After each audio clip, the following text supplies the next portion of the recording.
ActuFoot Podcast. Le son du ballon. Bonjour et bienvenue sur ActuFoot Podcast. Aujourd'hui, on s'arrête du côté de la Ligue Méditerranée pour parler captation live et numérique avec la mise en place d'un nouvel outil pour les clubs Pixelot et MyCoach TV. Comment les clubs ont accueilli cette nouveauté? Comment est né ce partenariat? Est-ce que ça appelle à de nouveaux usages à l'ère du tout numérique? Est-ce qu'on peut s'attendre à ce que ce dispositif soit étendu? Pour en parler, on reçoit Arnaud Doudé, le directeur général de la Ligue Méditerranée, et Cédric Messina, président de MyCoach TV. Bonjour messieurs. Bonjour. Ma première question, c'est qu'est-ce qui a poussé déjà la Ligue à mettre en place, à développer un projet d'une telle envergure et même pourquoi même avoir attendu autant de temps, autant d'années? Ce projet répond à plusieurs objectifs stratégiques. À la fois, le premier, c'est d'accompagner la structuration de nos clubs. Et aujourd'hui, en leur donnant à la fois sur le plan sportif des caméras qui leur permettent de filmer, d'analyser les matchs, mais aussi d'améliorer pour les coachs la préparation et l'analyse de la performance tant individuelle que collective de leurs équipes. Mais c'est aussi leur permettre sur le plan financier de travailler l'image en développant la visibilité aussi de la marque de leur club, d'attirer ou de fidéliser de nouveaux partenaires, parce que ça me semble aussi important, et puis aussi de nouveaux contenus. Donc c'est vraiment un travail de fond là sur la ligue de la structuration des clubs, et les caméras et l'apport de caméras en fait partie. C'était aussi de développer la marque de la ligue, parce que aussi pour valoriser les compétitions, c'était important pour nous, à la fois en permettant en fait après chaque journée de faire des retours en images des top buts, de faire des reportages sur les clubs. Oui. Et puis troisième objectif aussi, c'était malgré tout, avec le fait de filmer les rencontres, de travailler sur la prévention et la régularisation des incivilités, parce que c'est aussi un élément important pour nous. Enfin aussi, c'est aussi un objectif économique, on l'a dit, à la fois pour les clubs, mais aussi pour la Ligue, parce que c'est aussi de permettre d'aller chercher de nouveaux partenariats et à aller aux innovations sur la R1 Senior et le bon exemple, qui nous a permis justement d'acheter ces caméras. Et pourquoi on a mis autant de temps, c'est aussi parce que pour faire cet effort-là, il faut aussi des ressources nécessaires. Et donc, c'est aussi aller chercher des partenaires nouveaux qui nous permettent justement de financer de beaux projets tels que celui-ci. Cédric, justement, Pixelot, MyCoach, comment est né ce partenariat? Comme tout partenariat, souvent, c'est né d'une rencontre, je crois, entre deux des acteurs de la Sportec. MyCoach, c'est un vieux. On est les vieux, nous, dans la digitalisation. Il y a eu plusieurs vies. MyCoach a été créé en 2012. Au départ, c'est une application pour les entraîneurs de foot amateurs, qui est devenue MyCoach FFF. Ça a été le première un peu victoire. Et après, on est élargi au monde professionnel. Et souvent, on dit que le point de rendez-vous d'achoppement, c'est une rencontre, une vision commune, et après une projection. Donc la rencontre, c'est celle en fait où MyCoach, qui est la plateforme de la FFF, notamment autour des pôles et des arbitres, etc. On nous présente Pixelot, qui vient de gagner l'appel d'offres de la Ligue 1, Ligue 2 féminine. Et c'est le début d'une collaboration, d'un point de désaccord au départ, avec l'équipe dirigeante. Point de désaccord, pour les anecdotes, c'est surtout de se dire voilà comment on arrive. On voit que tout le monde évoque un petit peu les plateformes d'OTT. Il y en a des dizaines qui se sont montées. On a eu la saga DAZN, on a eu Sénégal Media Pro, on a maintenant celle de Ligue 1+. Et souvent, ou Squeak au basket, et souvent ça se heurte au même problème de modèle économique. C'est des droits exorbitants, avec une problématique de comment on arrive à équilibrer entre l'investissement technique et les droits. Et nous, avec Pixelot, on s'est dit, quelle sera la vision de demain? Nous, on s'imagine une vision où les matchs amateurs sont retransmis. On vient d'en faire l'exemple, là. C'est une fierté pour nous avec le Riviera FC, où ce week-end, on a retransmis en direct. Ouais, tout le samedi. Et le premier match, samedi, ouais. C'était les U15 féminines. U15 district, on a fait les U16, on a fait la R1, R3. Bon, et vous vous rendez compte que ça nous donne raison sur un premier. Je crois qu'on a pris 150 abonnés en un jour. Et surtout, ça dépassait les 500 visions visibles sur des matchs amateurs. Et donc de là, nous, on est allé rencontrer la Ligue que je connaissais pas. Et on a présenté le produit et en se disant, au final, la caméra n'est que l'outil d'une plateforme qui demain, à 3 à 5 ans, révolutionnera les usages. Oui. Et c'est de cette vision qu'il y a eu une rencontre avec la Ligue, où profondément convaincu par la vague locale, si vous voulez. Je pense toujours que on est fort chez soi et que si on arrive à démontrer et de réaliser chez soi, c'est-à-dire dans le sud, ça, on a plus de chances de le matérialiser au niveau national, voire international. Oui. Et c'est comme ça qu'on a participé à l'appel d'offres de la Ligue, avec cette vision de se dire, au-delà d'une caméra, comment demain on peut offrir une multitude de services qui seront de la visibilité, bien sûr, dans tout ce que vient de dire Arnaud. Et surtout, pour nous, c'est un modèle économique pour les clubs. C'est-à-dire que demain, si on ferme les yeux, nous, on s'imagine, et peut-être qu'on n'y arrivera pas, mais que tous les clubs amateurs ont leur diffusion, leur chaîne de télé et un partage de revenus à horizon 2028-2030. Et je crois que c'est ce qui nous a unis avec Arnaud. On sait que c'est compliqué, on sait que c'est dur, on sait qu'il y a des écueils à soulever, techniques notamment. Mais justement, l'idée de Arnaud, c'est pourquoi justement avoir choisi cette combinaison MyCoach TV Pixelot. Qu'est-ce qui vous a plu dans cette combinaison-là? Je crois que Cédric a commencé à y répondre. C'est vrai que la Ligue a voulu lancer un appel d'offres parce que justement, on s'est énormément sollicité. Et donc, on a voulu aussi répondre à un cahier des charges assez précis, qui à la fois, parce on recherchait en tout cas au niveau de la Ligue une solution assez complète, qui combinait à la fois la qualité d'une captation de match, parce que c'est quand même essentiel, à la fois, c'est qu'on a commencé à en parler d'une plateforme où à l'époque on savait pas encore exactement ce que ça pouvait être, mais performante pour l'analyse à la fois pour l'analyse, mais aussi pour la diffusion de match, et notamment jusqu'au club. Ça pouvait aller de la propre diffusion des championnats de la Ligue, mais aussi demain des équipes, des clubs, et à la fois un accompagnement aussi, c'était important pour nous aussi, qu'il y ait un accompagnement adapté sur les clubs pour que justement il y ait cette formation qui soit faite à la fois à l'outil et à la fois à l'accompagnement dans le temps. Et je crois que la proposition, en tout cas, quand le groupe de travail qui a travaillé sur cet appel d'offres entre MyCoach et Pixelot, c'est celle qui répondait le mieux à ces exigences, à la fois parce que Pixelot n'est pas venu uniquement avec une solution de caméra. C'était mais aussi une véritable vision du projet, et c'est ça qui nous a plu en fait, c'est la vision du projet avec à la fois MyCoach pour nous qui disposait déjà d'une forte expérience, et notamment au niveau fédéral avec on va dire quelque chose d'acquis déjà de nombreuses équipes professionnelles, et la fédération qui avait aussi notamment avec la D1 D2 féminine qui avait travaillé avec leurs outils, et à la fois la combinaison en fait des outils technologiques, du service au club et de cette perspective d'évolution aussi qui était sur la plateforme, la possibilité aussi demain d'inventer un nouveau modèle économique pour les clubs amateurs, c'était aussi important, quoi. Et je crois que c'est comme ça qu'ils se sont différenciés par rapport à d'autres acteurs, puisque c'est pour ça qu'on les a choisis. Concrètement, messieurs, je suis un club de R1. Je dispose de quoi concrètement? Qu'est-ce que je peux faire avec cet outil?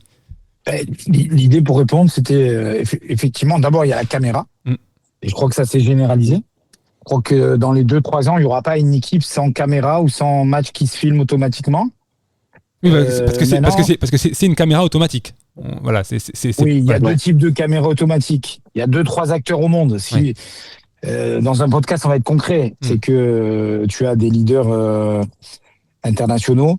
Donc Pixelot, VO, Odell, vous avez 3-4 gros acteurs qui ont levé plus de 100 millions. Donc 100 millions, ça permet d'avoir une assise quand même financière et d'avoir techniquement d'avoir une certaine fiabilité. Donc moi j'aime bien jouer français, mais on s'est rapproché des acteurs internationaux par rapport à la fiabilité, l'usage.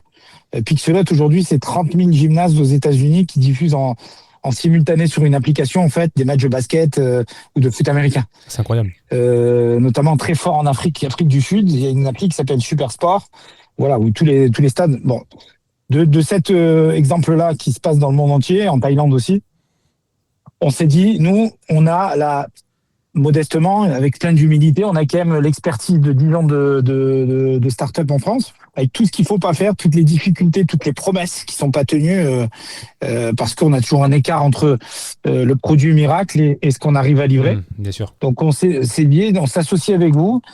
On a un produit qui marche très bien, c'est MyCoach Pro. Aujourd'hui, on équipe 80% des clubs de Ligue 1, Vinci, le Real Madrid, etc., qui est la plateforme en fait de l'ensemble des datas. Et de cette expérience-là, on a dit pourquoi pas faire le petit frère, qui est MyCoach TV, qui permettra à terme de diffuser des matchs amateurs avec un modèle économique lié.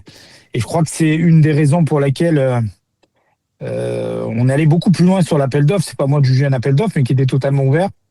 Et c'était de se dire, il y a une vie après la caméra. Moi, personnellement, MyCoach, on n'est pas de revendeur de caméras. Il y a des gens qui le font mieux que nous, notamment Pixelot en direct. Mais par contre, on passe beaucoup de temps à la formation.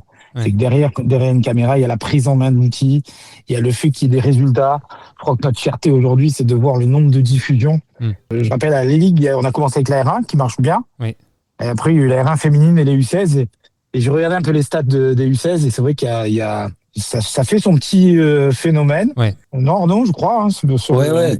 Bah, c'est à la fois, il y a cette volonté au départ, c'est pour ça qui nous a poussé, grâce aussi à d'autres partenaires, notamment les Innovations, de commencer par la R1 Senior, avec cette volonté aussi d'avoir des caméras qui soient avec tous les accessoires pour les clubs et aussi qui soient, pour l'instant en tout cas, sur quelque chose de mobile, puisqu'on voulait aussi que ça puisse profiter à la fois aux clubs de R1 Senior, aux équipes de R1 Senior, mais comme l'a dit tout à l'heure Cédric, aussi à l'ensemble du club, c'est-à-dire que quel que soit le terrain et quelle que soit la catégorie, sur tout un week-end ou même en semaine, on peut utiliser la caméra. Donc à la fois c'est porteur de ça, et puis c'était aussi d'avoir un tout compris en main, c'est-à-dire que il y a la caméra, il y a les abonnements qui vont avec, ce qui fait que la Ligue aujourd'hui prend en charge à la fois tout ce dispositif-là, et en plus vient y greffer l'abonnement de MyCoach qui permet justement au staff d'être comme un staff de D1, D2 féminine, donc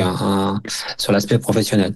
Donc c'est vraiment, et à côté de ça, il y a aussi tout le côté marketing aussi entre guillemets de la compétition, où avec à la fois les panneaux des interviews qu'on a fournis au club, à la fois les panneaux d'information, des sacs à ballon. Enfin voilà, c'est vraiment aujourd'hui tout gagnant pour tout le monde, et notamment pour les clubs qui permettent en tout cas, et aussi pour la Ligue, c'était important d'uniformiser la pratique sur toutes les équipes de R1 et aujourd'hui même de R1 féminine et du U16, mais qui était au départ pas forcément prévu tout de suite, mais finalement à la fois parce que la R1 Léo a très bien marché tout de suite, bah ça a amené aussi d'autres partenaires à nous, et donc de se dire que quand on a fait l'appel d'offres, bah et aussi parce qu'il y a eu aussi un travail de longue haleine entre une fois qu'on avait choisi aussi MyCoach et Pixelot, de travailler en commun pour essayer de développer aussi, pour que ça profite au maximum de clubs, et notamment à la R1F, qui était quand même quelque chose d'important aussi pour nous, pour le football féminin et l'accompagnement qu'on veut y mettre, et à la fois chez les jeunes sur les U16 qui sont juste avant les U17 nationaux, là un championnat qui est beaucoup regardé et vu, la preuve en est par les stats aujourd'hui. Justement, concrètement, en fait, si je comprends bien, vous m'arrêtez si je me trompe, aujourd'hui, un club peut diffuser, comme a fait Rivera par exemple, tout un week-end ses matchs, peut aussi choisir de diffuser en privé, peut-être seulement à des groupes. Je vais répondre à cette question parce qu'on était c'est un test avec le président du district.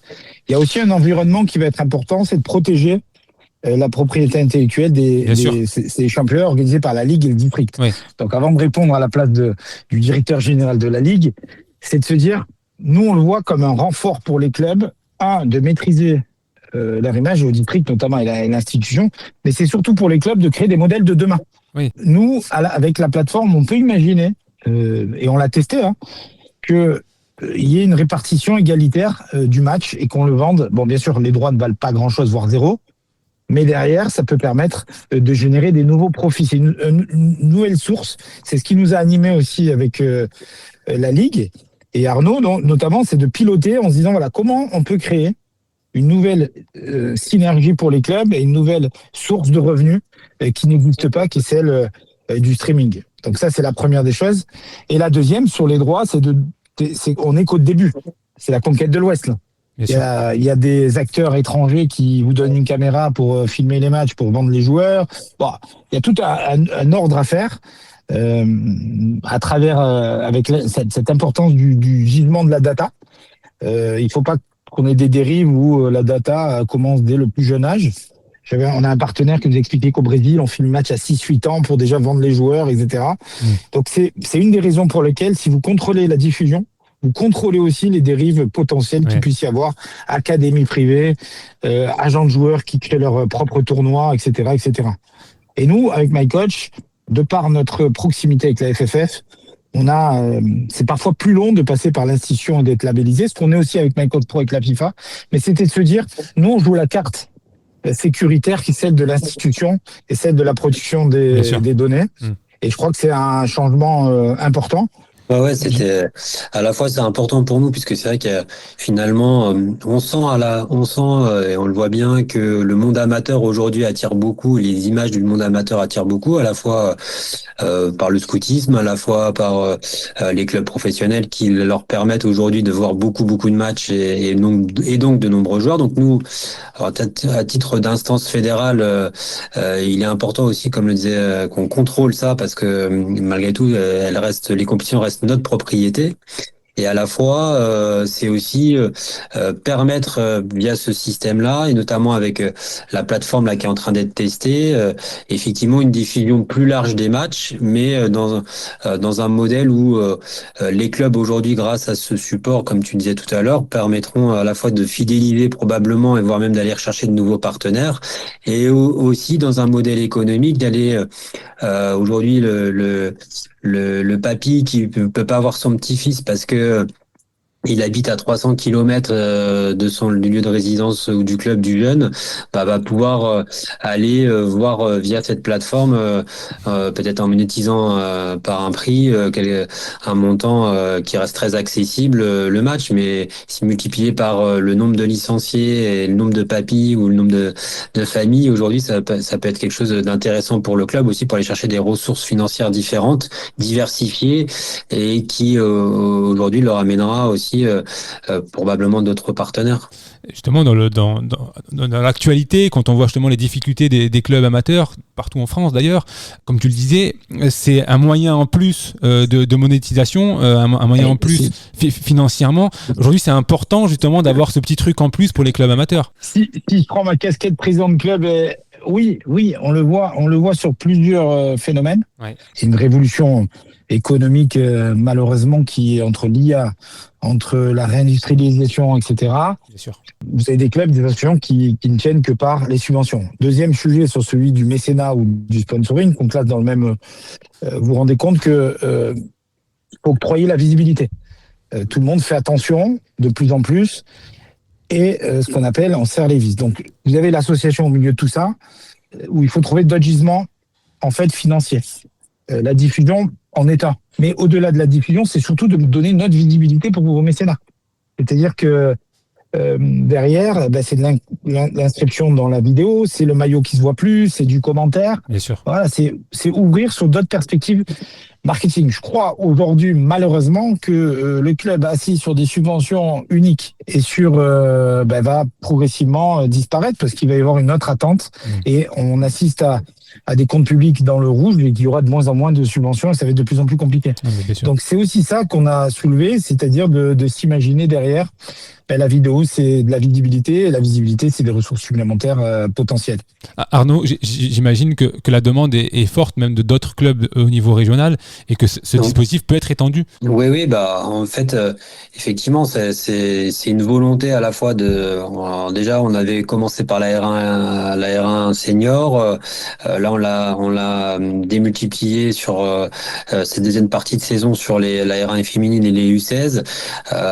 Encore une fois, c'est aussi notre stratégie à nous et notre travail à nous d'aller chercher des nouveaux partenaires, notamment sur les namings des compétitions, qui nous servent aussi à financer en partie, mais pas avec un vrai effort de la Ligue aussi, parce que on croit aussi à ce nouveau modèle économique aussi, c'est important, et à la fois la diversification aussi des ressources, comme on l'a dit, les subventions des collectivités se tarissent, et aujourd'hui on sait que plus on diversifie les ressources, plus on aura de facilité demain à aussi être solide, et on sait que la solidité financière des clubs aujourd'hui, elle est importante si on veut aller évoluer au meilleur niveau ou avoir des équipes au niveau régional. Donc c'est aussi et c'est aussi un de notre rôle d'essayer de donner en tout cas de la capacité à nos clubs à élargir leur mode de financement, et ça c'en est un.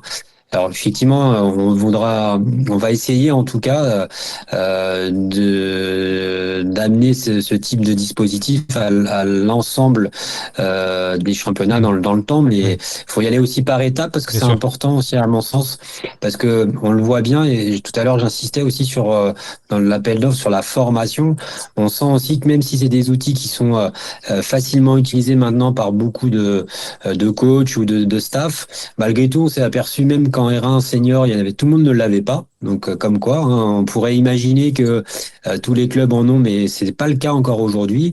Et à la fois aussi, il faut bien s'approprier, et c'est quand même avant tout la priorité, que les staffs s'approprient ce matériel, et puis aussi qu'ils puissent profiter, parce que même si on ne fait pas tous les championnats aujourd'hui, il y a quand même quelques clubs aujourd'hui qui ont plusieurs équipes au niveau régional et qui pourront, avec une seule caméra, travailler avec 3 ou 4 dans le week-end équipes différentes. Oui, c'est l'avantage, hein, c'est que c'est accessible aux autres équipes du même club. Hein. Voilà, ce n'est pas essentiellement centré. Et c'était en tout cas une de nos priorités aussi, pour pas que ça soit juste que sur un stade. Même c'est qu'aujourd'hui on peut même la déplacer sur différents terrains avec différents créneaux qui permettent de filmer beaucoup de matchs dans le week-end.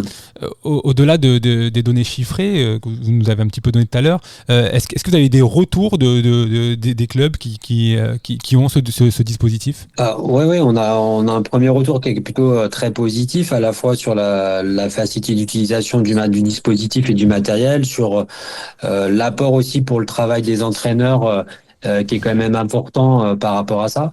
Et puis pour les staffs, de la possibilité de revoir les matchs ou d'analyser les situations de jeu en amont ou après les rencontres, sachant que et c'était important aussi, c'est que tous les clubs jouent le jeu aujourd'hui, c'est-à-dire que tous les clubs de R1 senior aujourd'hui, dès le dimanche soir, déposent sur la plateforme les matchs, qui nous permet aussi derrière de justement mettre en avant les top buts. Et on voit bien aussi que ça crée des challenges, parce qu'il y a des joueurs aussi qui nous appellent, pourquoi vous n'avez pas choisi mon but. Donc ça crée aussi une effervescence en tout cas sur le championnat, et on voit bien que l'objectif initial aussi de valoriser la compétition, de mettre en avant les joueurs et les clubs qui y participent, c'est un retour très positif par rapport à ça. Et il y a déjà des clubs aussi qui l'utilisent pour la formation des jeunes ou la préparation de matchs, et puis aussi pour leur communication sur les réseaux. On le voit bien d'ailleurs, parce que il y a l'utilisation de la charte. À la fois maintenant il y a une nouvelle charte R1 Aléo Innovation, il y a une nouvelle charte pour la R1F Escates. Aujourd'hui les clubs, on sent, c'est aussi ils utilisent les chartes spécifiques avec les logos, donc ça veut bien dire que à la fois sur le plan sportif, pédagogique et la valorisation du foot amateur, c'est important, et on voit que ça prend une ampleur. D'ailleurs je regardais encore Téléfoot il y a peu de temps là, maintenant ils ont même leur rubrique du top foot amateur, exactement, comme l'a fait aussi à un moment beIN Sport. On sent qu'aujourd'hui il y a un vrai intérêt sur le monde amateur, en tout cas beaucoup plus qu'avant, parce que ça attire du monde, bien sûr. Carrément. C'est la masse, contrairement, on a vu les difficultés sur les droits télé. Ça a illustré la difficulté aussi de tenir un modèle pérenne. C'est pas le nombre d'abonnés qui est problématique, puisque aujourd'hui il y a presque 1 million d'abonnés. C'est le coût des droits. Oui, c'est ça qui fait la grosse différence. Merci en tout cas, messieurs, d'avoir pu aborder ce sujet très intéressant. Je vous remercie en tout cas, et je vous dis à très bientôt en tout cas, et on souhaite que ce dispositif soit étendu, parce que c'est qu'une bonne chose pour le foot amateur. Merci à vous. À très bientôt. Au revoir.